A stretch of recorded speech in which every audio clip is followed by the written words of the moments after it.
go ahead and get started. Hi, this is the Grimdark Forum at the Virtual FantasyCon, and my name is ML Spencer, and I've just got a little panel going here, and I would like to say hi to all of the authors that are going to be visiting us tonight and give you guys a chance to go ahead and introduce yourselves and tell us what you write.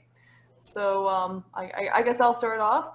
Again, ML Spencer, and I am author of a series called The Rune War Saga. And why don't you go ahead, RJ? Yes, my name is RJ Mirabal, and I've written a series that is a fantasy, but a little bit different twist with a Southwest setting, modern day, at least for a portion of the story. And it is definitely a mixture of realism and adventure and fantasy, and of course, a certain amount of darkness in the story. Excellent. And what is the name of your novel? Yes, Rio Grande Parallax series. The first novel is called The Tower of Il Serrohe. The second one is Extreme Dust Storms May Exist. And the last one is Zero Visibility Possible. Excellent, very good. And why don't you go ahead, Alan, and introduce yourself and your work. Okay, well, hello there. I'm Alan Batchelder, and this is, that's my book. It's the first book in my series Immortal Treachery, and it's about a guy who has no moral compass at all, really. He's just a killing machine, but he doesn't know why he's a killing machine, and he has very limited memories. I grew up reading Conan the Barbarian, and so I really wanted to, and Beowulf and Odysseus and all that, so I really wanted to create somebody like that who had heroic qualities, but who could also be sort of repugnant too, if you look at him in the right light. So to me, that's a big part of Grimdark, is the sort of moral ambiguity. Absolutely. Very good. Thank you. And joining us now is also A.M. Justice. Would you like to introduce yourself and tell us what you write? Hi. Yes, I'm A.M. Justice. I have a novel out called A Wizard's Forge. And I'd say that it falls into the grimdark category also because of the moral ambiguity and the fact that the protagonist makes some morally questionable choices as she goes down her path toward it's a revenge novel, and she kind of does anything that she needs to do in order to achieve her objective. Very good. And I've actually had the opportunity of reading A Wizard's Forge, and it's a very excellent novel. Okay, so I think what we'll do is I'll just go ahead and introduce our first discussion topic. What is Grimdark Fantasy? What are the essential tropes? What do you guys think? And I think that we can just kind of go around and talk about what we think that is. RJ, would you like to kind of kick it off? Sure. Well, obviously we, as what the other two said, we have an anti-hero. In mine, I have an anti-hero, is a very troubled man. A lot of it has to do with his past, how he was raised. His mother died when he was born, and his father was alcoholic and abusive. And so this made him into a pretty negative person, and definitely moral ambiguity would definitely describe him. Also, there's quite a bit of realism in the story besides a fantasy element. And in fact, in my story, I use magic, but in a very kind of low-key way. It's not a great, powerful magic that can do anything and destroy worlds and so on. It has to be used very carefully because it only has limited powers. And probably the most magical thing is a portal that I use that take my character from this world to an alternative world that has the same terrain as he's used to in the Southwest, New Mexico, specifically along the Rio Grande River. But there's none of the modern buildings or cities or anything like that. It's all very ancient. And a lot of the time he is either very reluctant or extremely antagonistic to doing the right thing.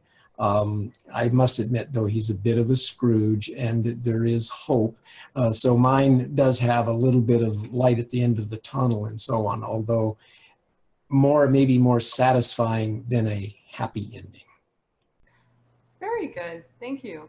And Alan, why don't you go ahead? What do you think are some major grim dark tropes to you, and how do you apply them? Well, to me, you know, it's interesting. RJ was talking about realism, and I think in a weird way that grimdark is very, very real. You know, we look at the world we live in, and we see these people, world leaders or leaders in our culture, who you can't really tell whose side they're on. You can't really tell. They make choices that disturb us, and yet we root for them at other times. And we were talking in the anti-hero forum about even the influence on TV shows like Ray Donovan or Walter White in Breaking Bad or Dr. House in House. These guys who occasionally have benevolent impulse, but most of the time they're bastards, you know, and leave wreckage in their wake. And I think people relate to that. It's a weird kind of believable fantasy where people go, I recognize that, because people do behave like Jamie Lannister. Not that they have children with their sister, but I mean, people do relate to these characters on some level. That's very true. They really do. And how about you, AM? I have to agree with that, and you can call me Amanda. So I have to agree with that. I think that that's a really essential and vital component of writing dark fantasy, whether you specifically are in the grim dark realm or if you have a little bit softer and just call it plain dark fantasy. I think that realism of having three-dimensional characters who are flawed, who make mistakes, who don't always do the right thing, you know, don't always make the right choice if that choice will impede them from achieving their goals, because that really is the realistic aspect of it. And that's what I try to write, is like, how would a real person react in this situation? What would they really do?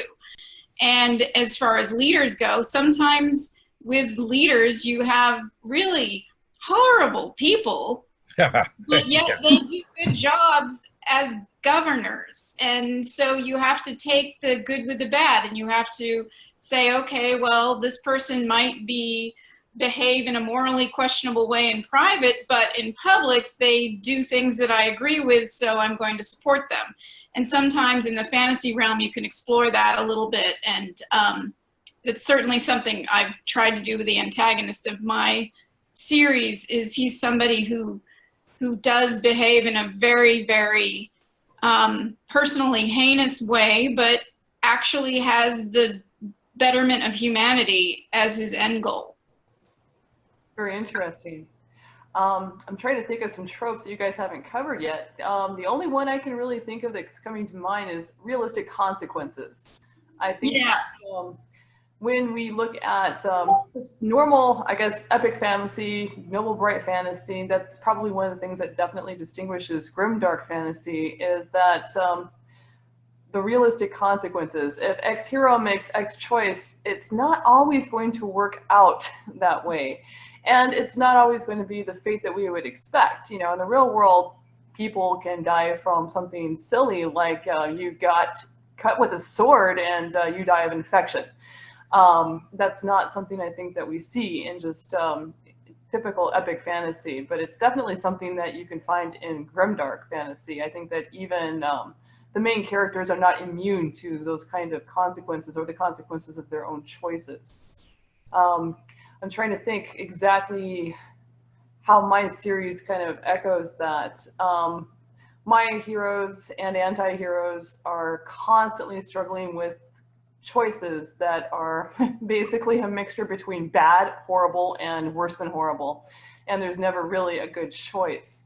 And so their decisions are quite, they're quite frequently really disgusting decisions, but they may happen to be the best decision for the time. And they're always having to deal with the nuclear fallout of their horrible decisions that are forced upon them. I think that's a really good point, and that's something that I know that I noticed about Darkstorm. your book, that the decision of the main character, you know, led to the slaughter of an entire race of people. And I think that that is something that very often, in, as you say, Noble Bright, it's like the good guy always wins, and he always, and the people that he's fighting for always come out okay in the end. But in real life, sometimes there are like dire consequences to decisions that are taken with the best of intentions, and that's probably a really good aspect that you know, is something that Grimdark explores as opposed to other forms of fantasy. And I think we enjoy that because we see it to be true. We see people all the time making these choices and suffering intensely as a result of them. But at the time, they were kind of trapped. You know, Shakespeare said there's small choice in rotten apples. And when you have a bad choice and a worse choice, you end up with disaster. And it has to be reflected in the story. Yeah, in my story with my main character, his bad decisions in my story usually impact him the worst. And then he becomes very concerned, kind of in an altruistic way, about how his decisions are impacting these people that he encounters in this alternative world. And at first he doesn't care. He doesn't care at all. He wants to be, he'd rather be drunk and drink beer and not worry about anybody else or himself for that matter. And then at a certain point, he starts caring about these other people. But usually what happens is when he does something, he ends up screwing himself more than anyone else. And then in the end, there's a lot of things, which I tried to avoid spoilers here, but there's a lot of things that just kind of come at him from all directions.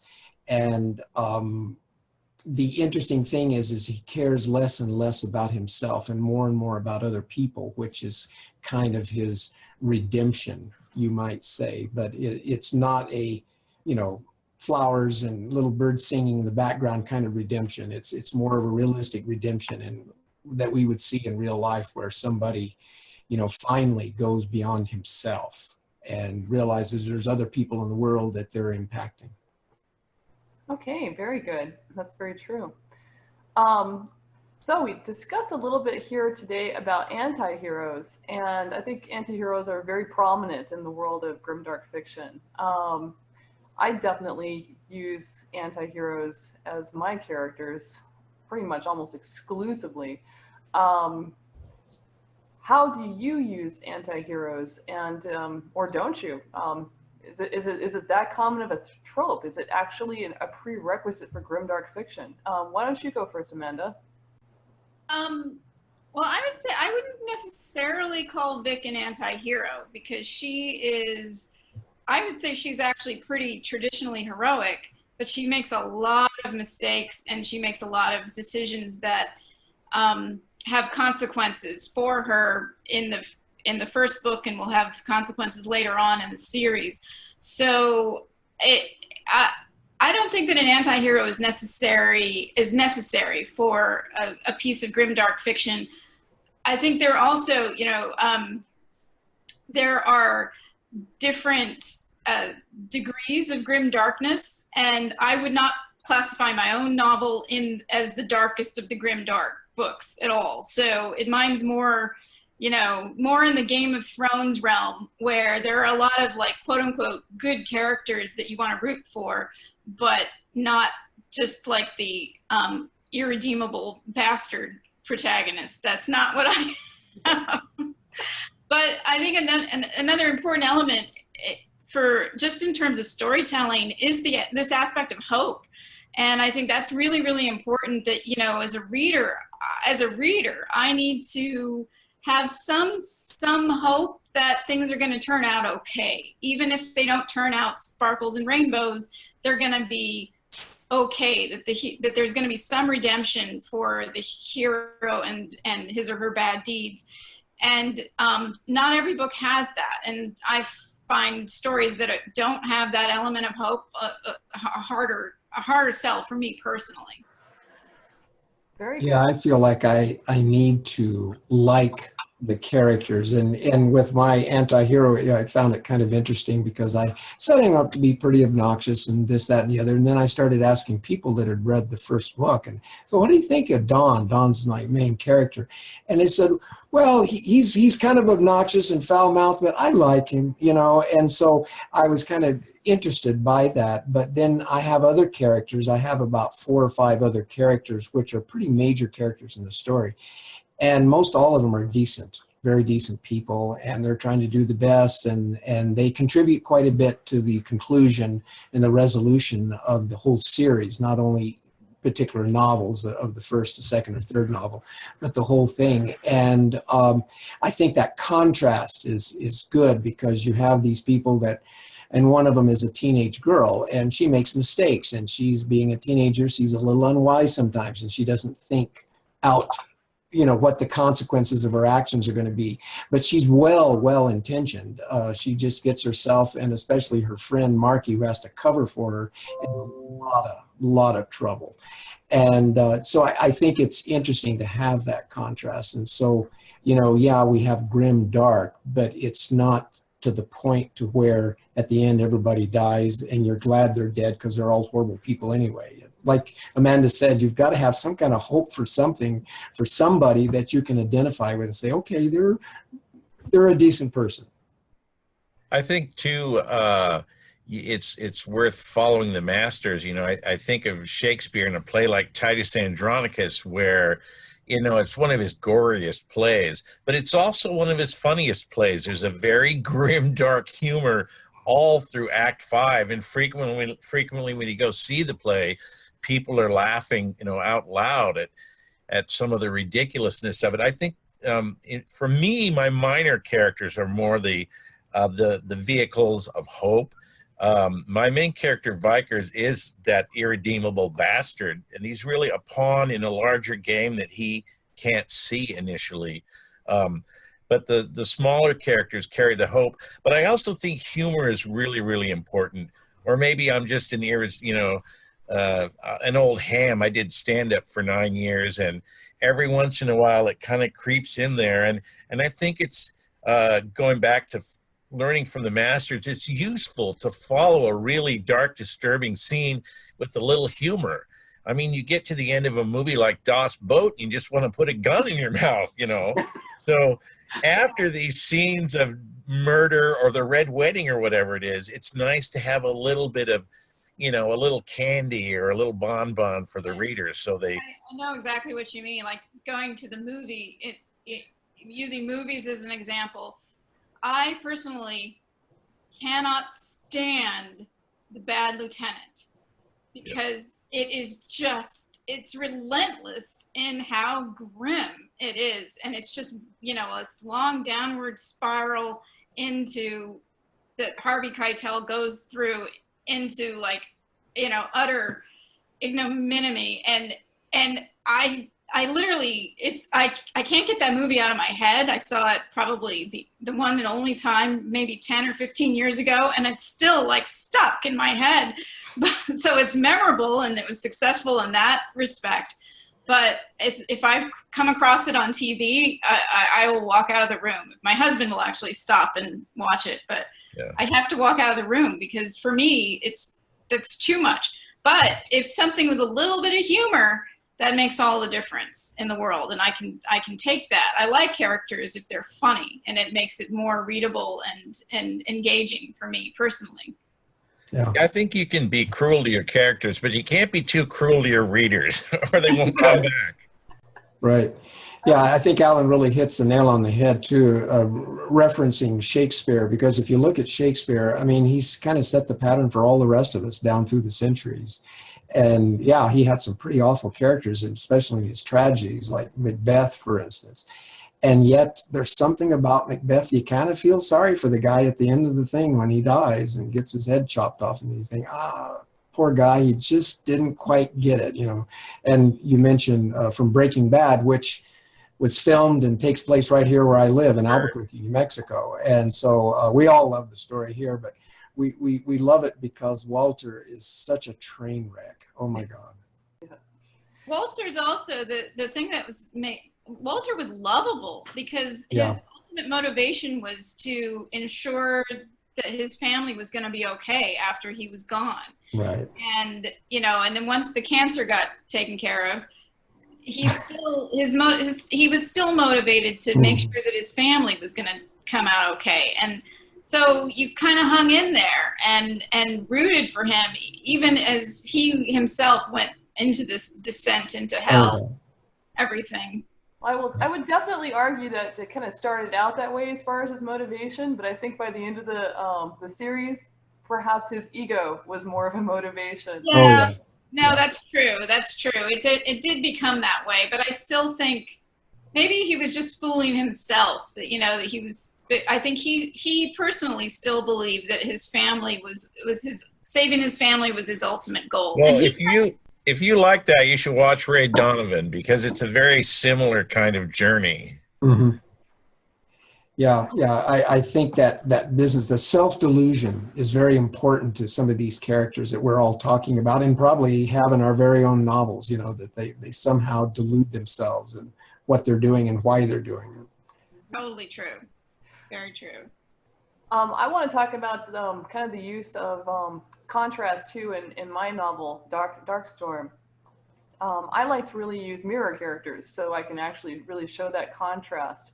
What I have is two brothers, and one is more of a good guy trying to operate for more noble purposes of, you know, ostensibly like saving the world, where his brother is just kind of a drunk slacker who doesn't really care too much. And he actually provides a lot of my comic relief right there.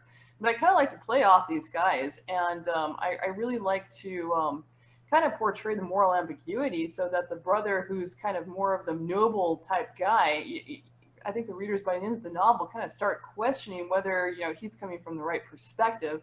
And I think most of my readers end up identifying with the other brother and seeing him as kind of more true to life, so to speak. So I kind of got that going on. So since we're on the topic of TV shows, I was hoping we could talk about maybe some other movies or TV shows that kind of portray that grimdark theme. We already mentioned Breaking Bad, and obviously you can't talk about grimdark without talking about George R.R. Martin and Game of Thrones. But what else is out there in the realm of TV, film, grimdark genre? Well, I mentioned it's not on anymore, but House I thought was really grimdark at times, especially how it ends up for him. He has to spoiler alert, he has to fake his own death and eventually erase himself from society permanently to go spend his best friend's last days with him. So, and you know, he drives a car through his girlfriend's house and almost kills a baby. It's very, very dark. And yet initially he has this wonderful impulse to help people, even though he's sarcastic and mean. And I just see it more and more in television. There's something about it that really is has mass appeal.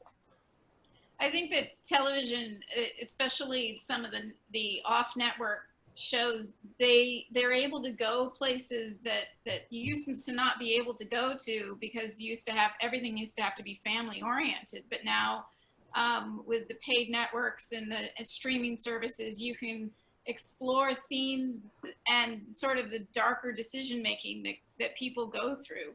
So I agree with you. I am a Netflix addict, and in a way it's good for me because I watch it while I'm riding the stationary bike, and it motivates me to ride the stationary bike because it's like, I want to see what happens next. So I have to get on the stationary bike in the morning. But I found Marco Polo was pretty grimdark too. So, which is a Netflix series about the character of Marco Polo living with Kublai Khan, and it's really, I thought it was really well done, but you know, he's basically living with the Mongol horde, so you can imagine the things that he witnesses and is exposed to, and there are all kinds of actions that people take in that novel that television series that qualify as grimdark.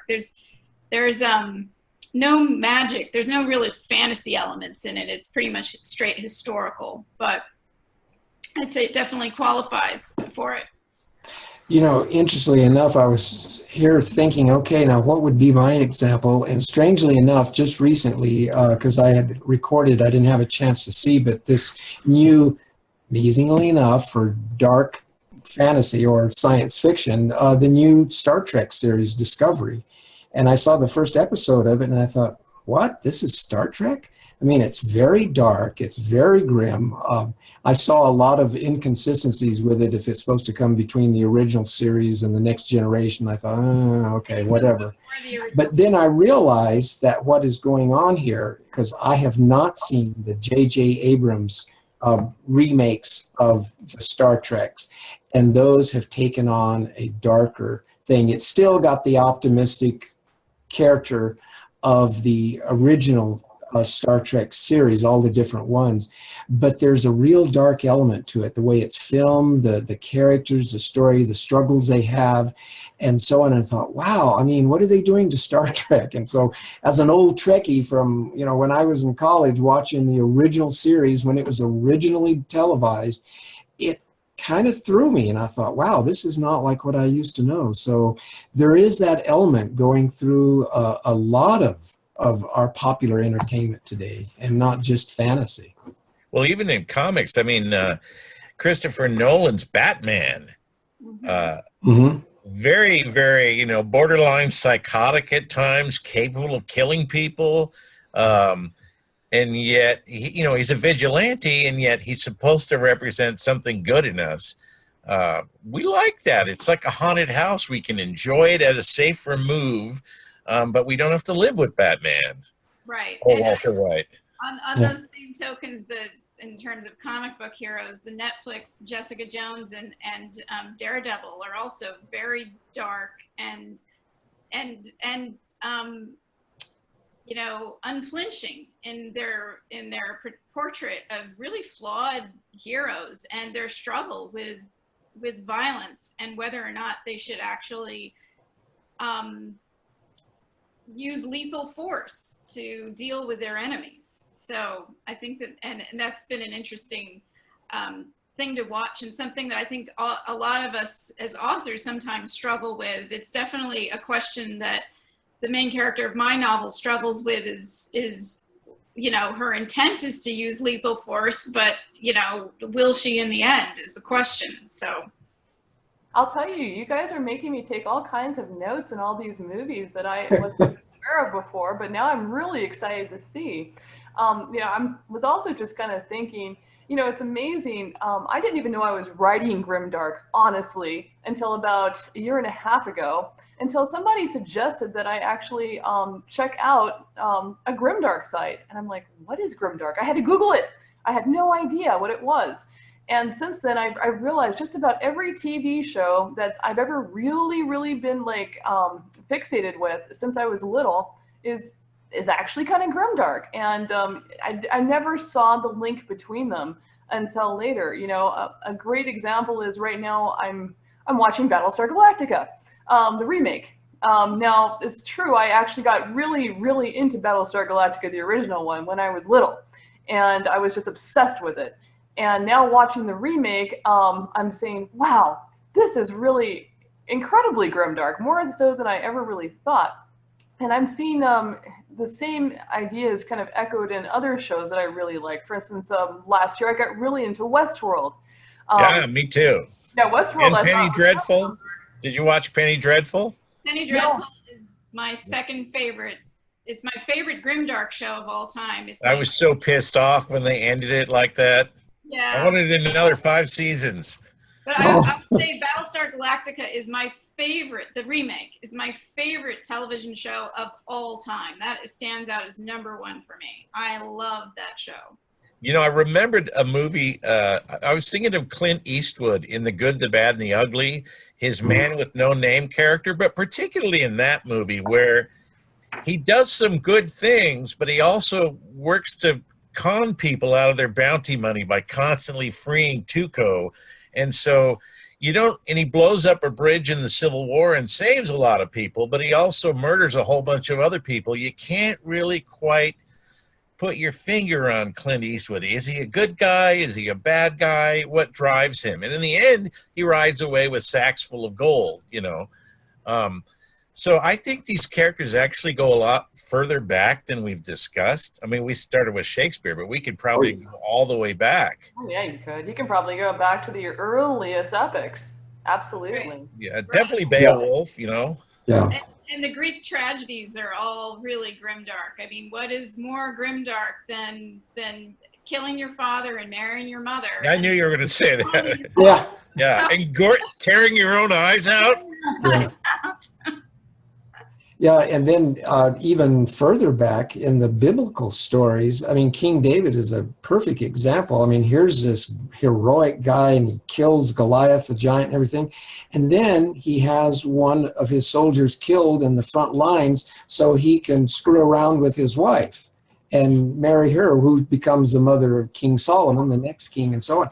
I mean, that, you know, when you look at that, there's a lot of moral ambiguity there, and there's a lot of twisting the rules to suit yourself. Sure. In the end, he realizes, oh, you know, I really screwed up, and I deserve worse than what I got. Yeah, but even it goes way back. Even the story of Isaac and Abraham, I've always struggled with that. You know, God says, just kill your son for me as an act of, you know, I don't mean to offend anybody, but I've always struggled with that, you know. Yeah, well, no, I think, and that was the whole point. What did he have the nerve to sacrifice his son because God asked him to do it? And then right at the very moment, God says, okay, you're going to do what I say, so he's okay. And that blows my mind, you know. Yeah. That's kind of the ultimate test right there. Got a question for you guys. Audience apathy is kind of a risk when you're writing or reading grimdark. How do you avoid audience apathy in your own fiction? Well, I think with mine, as Alan pointed out, humor, and my character, he spouts some pretty funny things, you know, in sort of a dark humor kind of way. And then in my story, I've brought in a love interest. There's a romance. It starts out first with his wife kicking him out of the house, and so she's already having an affair with somebody else because he was such a loser as a husband. And then a romantic interest comes in the story, and it's very slow developing and so on. And so that's kind of a positive element and I think it has a very positive effect on him in the long run, although there's a lot of bumps and pitfalls along the way and so on. And some of the other characters who are very positive, very determined, you know, kind of stalwart, honest, earnest people and so on, and those have an effect, and that helps to kind of alleviate some of the darkness and so on. And even though at the end I bring in quite a bit of darkness, which I will not explain because I want people to read it, not have me tell them about it, but it's certainly it's the contrast, you know, it's the contrast like Alan was pointing out, you know, have some grim scene and then some humor or some bright point or something that's a little more lighthearted and so on to bring light into the darkness. I think you also have to give readers what they want as you go along in the story. There has to be something that will tug them forward. And going back to examples from television, the TV series Lost. My husband and I were glued to that series the first 2.5 seasons, and then somewhere in maybe the first quarter or so of the third season, the series really started to drag, and both of us stopped watching it and didn't come back to it until it was off the air. But friends of mine kept saying, Lost is great, you gotta. So it was one of the first shows that I have watched riding the bicycle on Netflix. And so I started, I think at the beginning of season 3, and it was dragging and dragging. I'm like, oh, you know, but I kept with it. And then there was like one episode where something happened that gave me something that I needed, where some character or some piece of the puzzle fell into place, or I don't even remember specifically what it was, but a character, I think it was a relationship question where like some threshold was crossed in a relationship between two characters. And then I was like, oh, yes! And then I kept watching, you know, and then I couldn't stop watching it because I just needed that little hook to keep pulling me into the story and keep me hanging on. And I think as authors, it's important that we give readers those little hooks, even when things are going downhill and downhill and downhill, since we're writing dark fiction. But you've got to like pull the characters up out of the canyon every once in a while, just to give your readers that hook that they need to keep them hanging in there. Absolutely. What about you, Alan? Well, you know, I suppose I want to do what every author does, which is write a book that's fun for my readers, but primarily I want it to be fun for me. You know, I want to have fun telling the story and thinking about the story, and I hope that wears off. But another thing that I really love, and I try to do this, is when you make the reader complicit in something wrong and they end up rooting for the bad guy. And I talked about this in one of the other panels where Hannibal Lecter says, oh, I'm having an old friend for dinner. Hannibal Lecter's the bad guy, but you're cheering for him because he's going to eat that sexist pervert psychiatrist, you know. Or when Richard III comes on stage and says, I'm going to kill this person and this person and this person, you're like, yeah, all right, you know, where you're tricked by the author into doing something that's kind of morally reprehensible and you're rooting for evil. You know, it's this bizarre sort of judo that's performed upon us, and I really enjoy that. I enjoy that too. I do a lot of that myself in my books. Definitely. I think the way that I avoid audience apathy the most is probably through humor also, definitely. I also really like to throw, I've got this thing for grimdark relationships. I really do. My books are stacked full of them, and none of them really work out very well. Probably kind of like a real relationship, honestly. But the truth is, I think that just watching the debacles that my characters go through allows the audience to probably just get a little bit more sucked in than they would be into like just a mindless, uncaring psychopath, if that makes any sense. So I think that your audience has to be able to identify with your characters at least somewhat, and sympathize with your characters at least somewhat. Or if everything's... Yeah. Go ahead. If everything's going perfectly, you know, there's no dramatic tension at all. Good point. Yeah. Yeah. And I think too, as a writer, if you're not having fun, your readers are probably not having fun. And so whatever you're creating, whether it's a deliciously awful situation and it's blood and gore, which my story doesn't have too much. It has some, but you know, not as much as, you know, some grimdarks I'm sure do. But, you know, it's just fun. You know, like what Alan was saying, you know, when you're just kind of rooting for the bad guy to do some, or you're not necessarily the bad guy, but you're anti-hero, that sometimes it's just like, go for it, you know, get them. Because we've all been wronged. We've all wanted to really do something to somebody. And that's what our characters can do. They can do it and get away with it. And in reality, no blood is spilled. Yeah, I think that's a brilliant point, RJ, because, you know, when people read romances, I think I know some people who read them, they live vicariously into that romance, you know, they want to experience that. But for a lot of people, they want to experience that sensation of revenge, you know, I got my vengeance, or I paid that person the way they deserve to be paid. And we can't do that in society, or we'd all end up in a cell, you know. So we read these books and they're so enjoyable. Yep. So my next question is this. What do you think your readers want to see more of or less of? What do you think, Amanda? You have to put me on the spot first. I did. Oh, gosh. Well, specifically related to my books, I would imagine that people want to see more of, I would guess more of the Cragnashians, which are the 18-foot tall intelligent insects that give Vic her power. And they will in the next book. Those guys will be a big part of the next book. I don't have a good answer for that. So I'm going to toss it to somebody else. Well, what I found out, one of my very good friends for many, many years, and I'm a retired teacher, he was a fellow teacher, and after he read the book, I asked him, well, what did you think? And he says, well, you know, I like the story, but I particularly like Don, and I didn't like it when you would leave him to another part of the story, because in my story, I have about 3 or 4 different plot lines going on at the same time, I have different characters.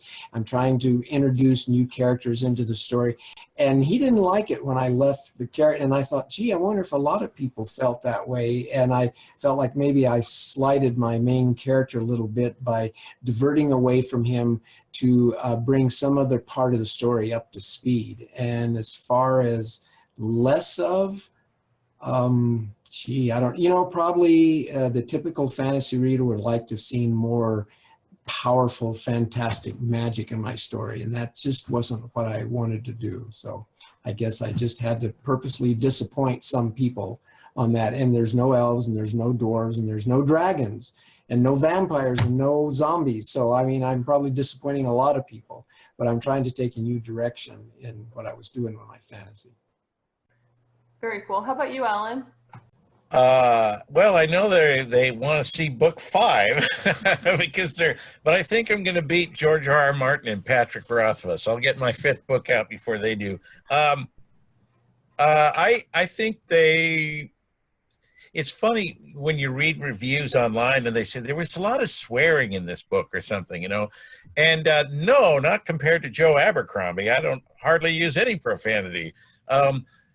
But people always react in a certain way. I just read a murder book, The Fourth Monkey. Maybe some of you have read this. And people were saying, gosh, it's so gory. Well, it's about a serial killer. What were you expecting? But anyway, maybe some people would like a little less profanity. Other people might like a little more sex. But I am a teacher, and I'd like to keep my job. And I don't want parents reading my books and freaking out that I'm teaching their children. So, I don't know. If people are really dedicated, they can message me or email me, and I have killed off supporters in my books. I've written characters based on them and killed them off in grisly ways. So that's a good way for them to participate. Yeah.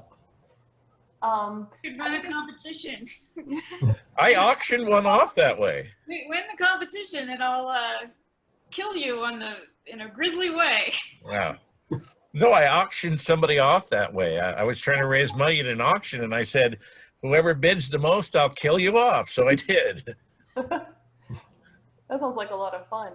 Yeah. I think in my own series, what people want to see more of, I had a character in my first novel, Quinn, who was not in the second novel at all. And honestly, I think so many people really fell in love with this guy. They're like, we want Quinn back and bring him back. And so I actually do. I bring him back in book 3. So sorry guys, he's gone in book 2, but yes, he is back. Spoiler. Yeah, and that's a spoiler alert, absolutely. Probably what they want to see less of, that's a great question. I think that they really want to see, I don't know how to say this without spoiling. There's a certain character that gets extremely annoying, and I think people get very frustrated with this person, and I think they would really like me to kill this particular person off. And I'm not going to say whether or not I'm going to do that at this point, so I'm going to leave that one hanging. Okay. Amanda, did you want me to go back to you? You think of an answer now? That's okay, I don't have to. I can go on to the next one. How about this? What do you guys think is the future of Grimdark? Where are we going? Is it going to kind of continue going, or is it becoming a little bit worn out? Has it been done too much? I can't think that it will ever have been done too much, because, as Alan said at the beginning, these are telling more realistic stories about realistic people, but in fantasy settings. So that's never going to go away. And I think it's good, you know. And there are grimdark elements even in the highest of high fantasies. There are grimdark elements in Lord of the Rings, and so I don't think that is a bad thing at all. And in terms of how the genre may change, can it get even darker and grimmer than it is, I'm sure, because people have unlimited imaginations. But not all readers are going to be ready for that, and some people are going to take more of a middle-of-the-road approach. So those are my thoughts. Very cool. How about you, RJ? Well, I'm thinking probably with anything as far as a, because right now it seems like a lot of these elements are in a lot of popular stories in the movies and TV and popular novels and so on. And so it will probably at some point, you know, people will get tired of it, but I think creative people will continue to create the stories. And if you just go back and look at the examples we've talked about today from ancient literature and biblical literature and from Shakespeare and so on, I mean, people are still doing it. And the wonderful thing about it is the creativity of the human mind always comes up with a new angle, a new twist that gets everybody's attention. And then all of a sudden it's fresh and brand new all over again. Absolutely. How about you, Alan? What I wonder is how young can you go? You know, I mean, the world is changing, and kids now, they have access to be able to see things on the internet that we would have fallen over dead when we were children if we'd seen these things. And they hear such horrible things on the news, and it's all now instantaneous. And I'm wondering, you know, can you write a grimdark book for 10-year-olds? Can you have a grimdark cartoon? Those are already in existence. I think that Philip Pullman's books are grimdark. I mean, Roald Dahl's books are grimdark. Sure, so, yeah, that's a good point. You know, they're already in existence. It's like how young can you go in terms of certain types of content makes a difference. And from my own experience with a now 11-year-old, I think that kids, when they're ready for things, they're ready for things. And my husband and I were huge Blade Runner fans, and we just saw the new one last night and loved it. Grimdark? Yes. Oh yeah, yeah. Very, very. Although I would say that 2049 has a more hopeful ending than the original Blade Runner. We thought we might take our daughter to 2049. So we showed her the original Grimdark for the original Blade Runner last weekend, and she was not ready for it. She really wasn't. First of all, she said at one point, "This movie's just weird," and this is a kid who likes science fiction and likes fantasy, but it was just like a little too out there for her. Right. And then there are some as a friend of mine said, some consent issues, some difficult consent issues in the original movie that I had personally forgotten about until they were happening right in front of us, and my daughter was freaking out about it, and I was like, oh yeah, you know, it's nothing like graphic, but there's definitely like a point where in the movie where Sean Young wants to leave the apartment and Harrison Ford won't let her go, and he kind of like forces himself on her a little bit, and it was like, oh, okay, you know, that's not really something that my 11-year-old daughter was on board with. And bottom line is, it's like so he pulls a Harvey Weinstein on her, huh? Yeah. He does. And I have to say, when I was a teenager and saw that for the first time, in the times that there were and the socialization that existed at the time, I thought it was romantic when I was 15 years old and saw that for the first time. Seeing it as a middle-aged woman with my daughter in the room, I was like, oh my God. Yeah. Well, you know what did that to me was Deliverance. Oh, yes. Yeah. Anyway, RJ. You know, the perspective here is that of a viewer, and then that of a parent of a viewer. Right. And boy, that changed your perspective. And, you know, teachers also feel the same. But yeah, I agree. You know, my personal opinion, you know, ethically, morally, we ought to leave the 12-year-olds and youngers alone. Let them be kids and so on. And then, you know, as you, like you were pointing out, Amanda, when you were 15, and so, well, it was kind of romantic and so on, because your perspective had changed, your maturity had changed. You started to understand. I would say I'm an adult now, and I don't find it romantic at all now. I think because I have different perspective on what a relationship and a healthy Right. relationship between men and women looks like, and that was not it. Yeah. But back when I was 15, and it was a long time ago, and when the movie came out in 1979, 1980, whenever that was, it was a different time, and we frankly were socialized to think differently about the way that men and women should behave toward each other. Sure. And Absolutely. your hormones were different back then, and also too, your romantic view of things was different. It was not as an adult, and so you didn't see all of the little fine points or the ramifications of it. You just sort of saw, ooh, how lovely, you know, and so on. So yeah, it's actually a matter of immaturity, but at least you were able to handle it at that time and not disturb, as your daughter was obviously having a hard time with it. So that's why I think we ought to leave the young ones alone. Yeah, I also want to break in here and say I really do think you can have grimdark for younger audiences as long as the content is delivered appropriately. You know, for instance, something as simple as the Coyote and the Roadrunner, honestly, I think has a lot of grimdark elements to it. Sure, absolutely. Appropriate. Same thing with Harry Potter. Harry Potter has a lot of grimdark elements in it, Yes. but again, the content has to be age appropriate, and that would be definitely my opinion. Okay, we're getting a little short on time. What I want you guys to do, if it's okay, I'm gonna put you on the spot. I would like to give each of you one opportunity to pitch your series or novel to your audience, and just kind of let us know how people could get a hold of you on social media or find you on the internet. So tell us what you're all about. Here's your chance to sell yourself. I'm gonna just ask, who wants to go first? I'll go ahead. Well, I've already said some things about the story, so obviously it's a different twist on fantasy. You know, if you're tired of the dragons and the elves and the dwarves and the zombies and the vampires and so on, you know, this may be what you want to see. It's a kind of realistic story. I have some new creatures and characters that I bring into it. There are bats in it, so it does have hope. And of course, bats are dark and strange and mysterious.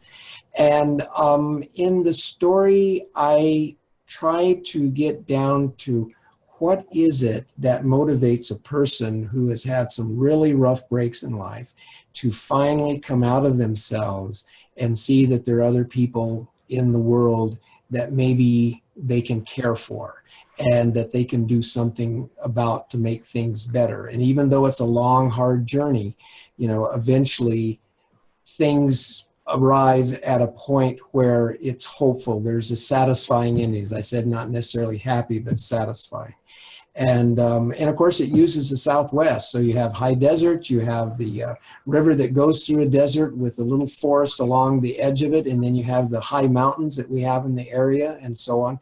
So it's a very different setting for a novel and a different perspective. And we have the contrast between ancient and modern, because in the portal allows a connection between an ancient world and a modern world, and so on. And so, you know, that's it. I don't know if our names show on this panel discussion. I'll spell my name, of course, RJ, and then Mirabal, M-I-R-A-B-A-L. And if you look me up on the internet, you'll find my website, you'll find my Facebook page, and so on. Thank you. That Enough was said. very well done for going first. How about you, Alan? Okay. My name's Alan Batchelder, and I'm the author of Steel, Blood, and Fire, which is an epic saga. Actually, it's book one of a 5-book series called Immortal Treachery. And I go out of my way to turn certain fantasy tropes on their head. So the anti-hero, who's essentially the central character, doesn't believe in magic swords. He doesn't necessarily have good intentions towards anyone. He just moves through the world kind of selfishly, destroying whatever needs to be destroyed. But he's a legendary character, and he's, as I hinted earlier, he's part of a much larger plot that he can't see or recognize. And I've got tons of characters. Some of them are just there for comic purposes, and others are there to provide dragon fodder, as they say. Although there are no dragons in my story either. I kind of take inspiration from Steven Erikson or Joe Abercrombie in that regard. There's just a lot of great battle action, and you can find me on Twitter at Tarman Vikers or at www.immortaltreachery.com. Very cool. How about you, Amanda? Well, I write under AM Justice. You can find me at amjusticeauthor.com. And the first novel in my series called The Wyrn Saga is called A Wizard's Forge. It is about a young woman who is taken from her homeland, sold into slavery, escapes from that, becomes a renowned warrior bent on revenge. And